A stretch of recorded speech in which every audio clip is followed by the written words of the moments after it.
friends, in this video you can see our ferry ride between Mackinac City and Mackinac Island, carriage tours of Mackinac Island, watch complete video for Wings of Mackinac, Arch Rock, Fort Mackinac, Grand Hotel.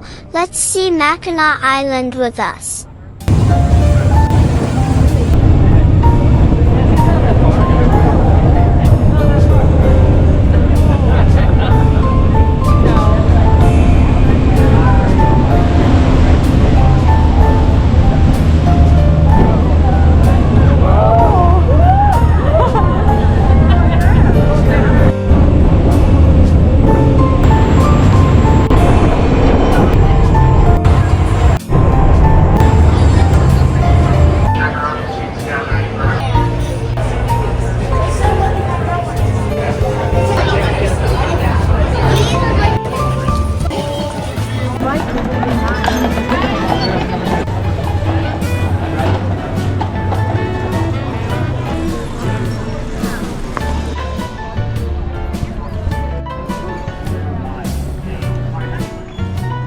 Now.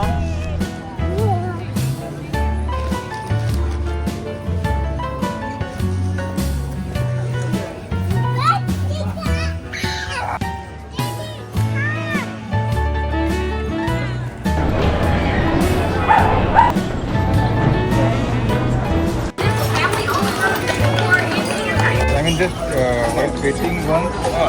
Yeah, and then this video.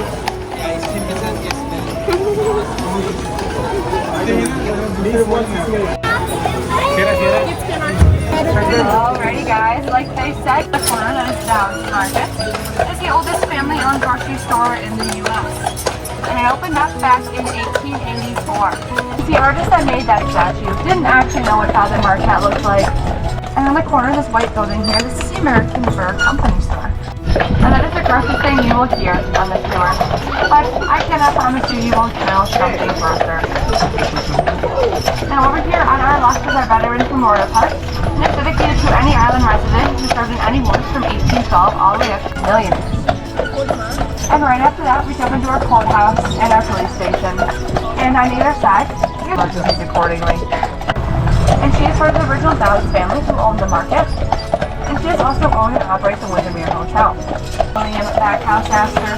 Now William was the son of John Jacob Astor. It was owned by the Orr sisters. Now each Orr sister has a house and made out of stone. So we call it Little Stone Church. And when he sold it to the state, he did sell it for the original day.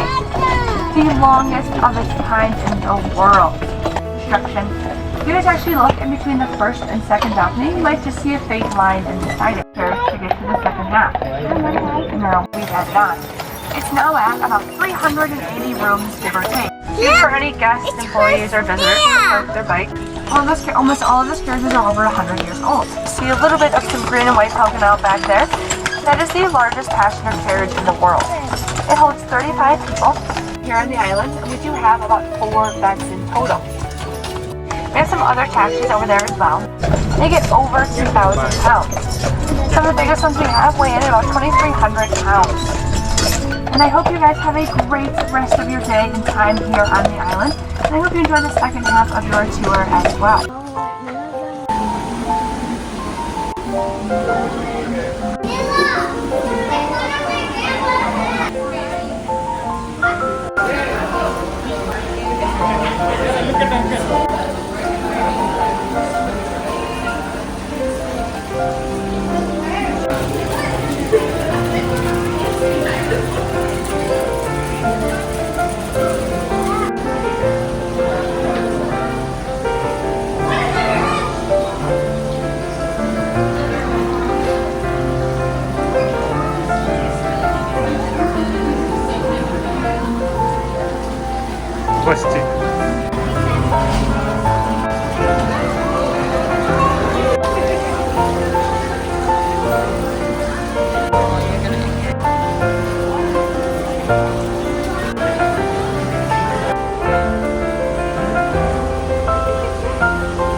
We'll go keep that butterfly.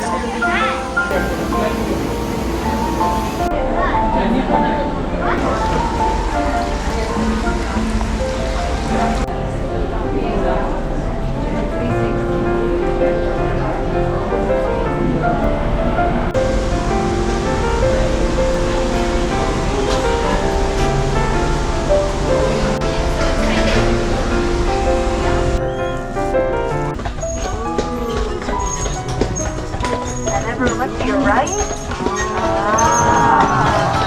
It rains edition out here. So now we're trying to find Uncle Jack. You might find someone else in it. And this last room, they've been hold the Romans and the Carriage. That's for so many times the guards stopped carrying. They're like, you know what? Come and get it yourself. Read his diary. And then here after dark, private round. Right now they're not holding the carriage, nor the corner behind them. There are two main draftries. A draftry with big horses of these women. That's the view you had from down here. But this is the original location. So let's go back to town.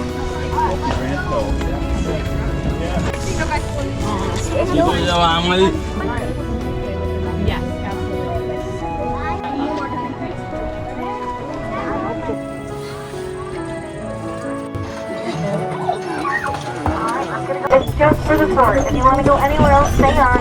This first stop is just if you want to check out the tour.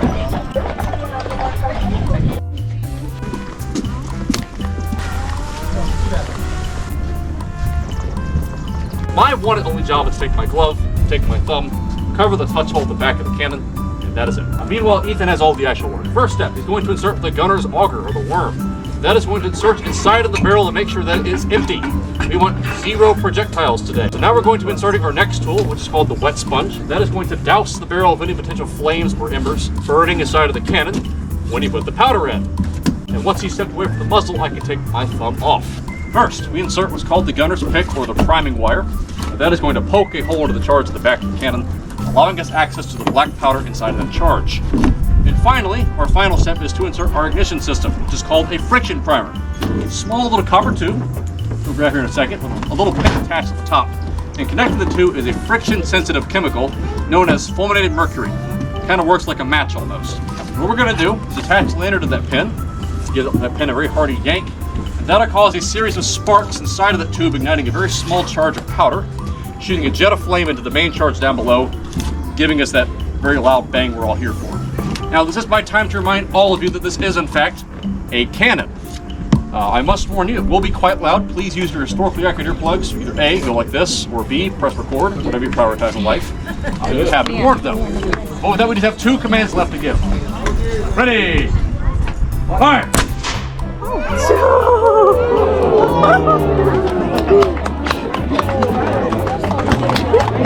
All right. Thank you very much, folks.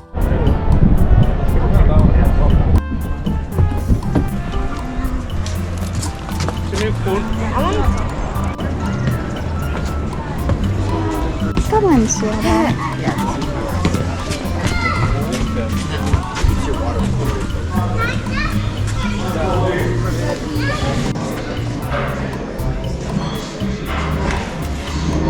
I thought that was real.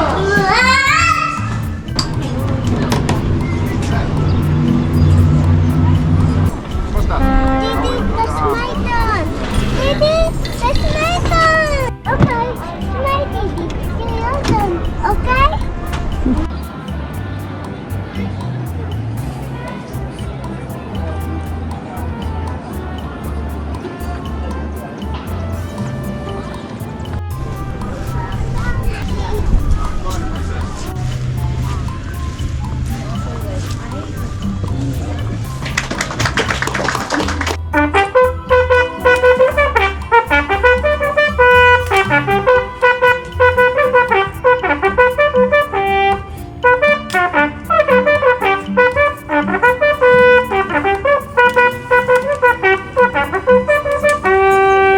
This is a lot simpler than that. So all you have to do is you open up the rising breech block, you slip in a pretty modern looking 45-70 cartridge, so 45 caliber with about an ounce of lead at the top, with 70 grains of black powder, slip that down the breech, close the rising breech block, pull back the hammer one more time, and you are ready to fire. So this is they'd be entitled to a salute just like any other officer in the United States military. Squad, attention. Carry, arms. Preset, arms. Bugler, sound off.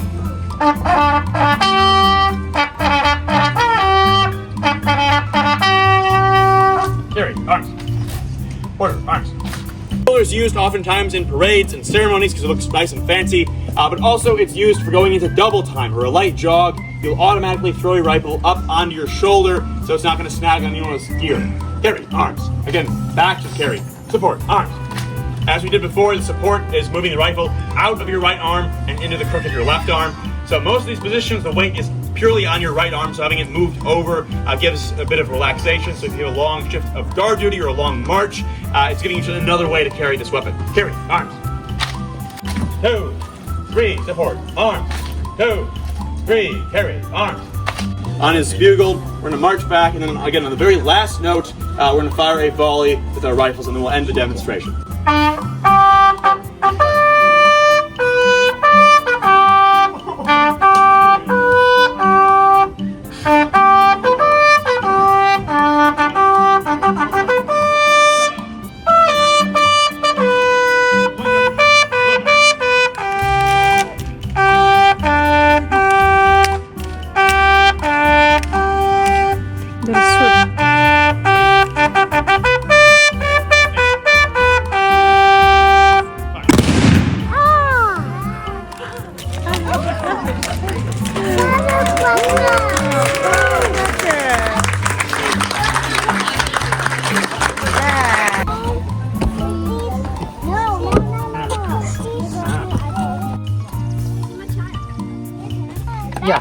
Yeah, this is the one with that.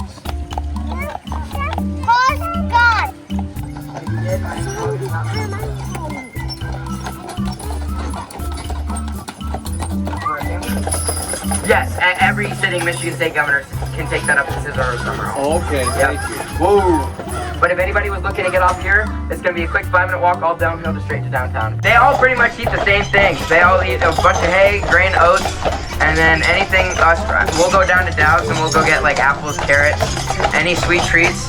So a lot of horses like Twizzlers, Starburst, Gummy Bears, Jolly Ranchers. A lot of them like Jolly Ranchers because it'll get stuck in their teeth, and then you'll see them licking the sides of their mouth all day long, which is really funny. Do they like what? Yeah, they do, yeah.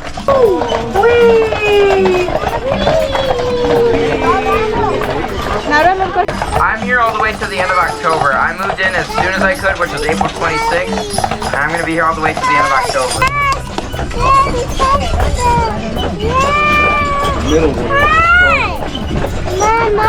I'm just fixing.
Mahi?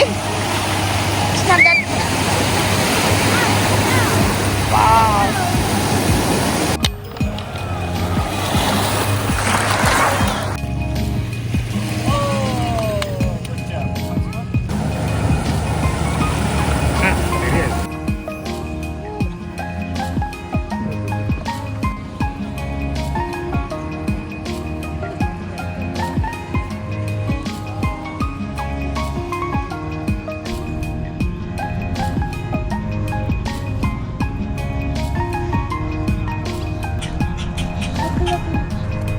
He's reading.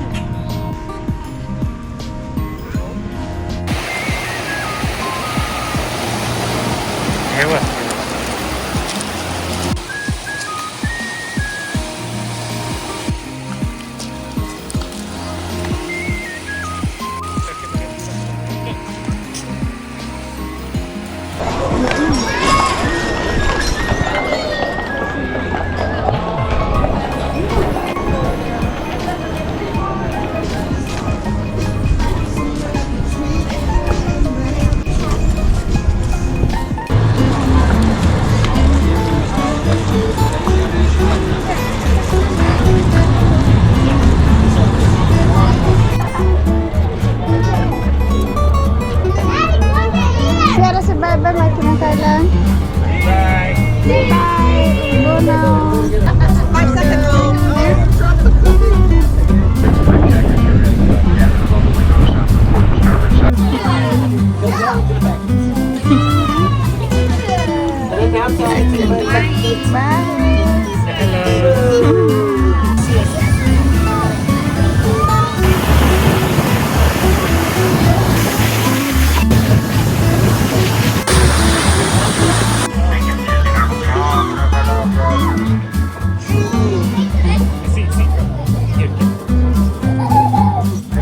Thank you.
love carriage tours of Mackinac Island. We saw Surrey Hills Museum, wings of Mackinaw Butterfly Conservatory, Arch Rock, Fort Mackinac, and Grand Hotel. In Wings of Mackinaw, lots of butterfly landed on us. We love it. We saw cannon firing demonstration and live parade at Fort Mackinac. Also, we spent some time at beach of Mackinac Island. The place is so beautiful, it need more time to explore. In one day by carriage tours we cover this much. By bike ride or walk it could be explored better. Ferry ride was also fun. Thanks for watching. Please like, share and subscribe. Stay tuned.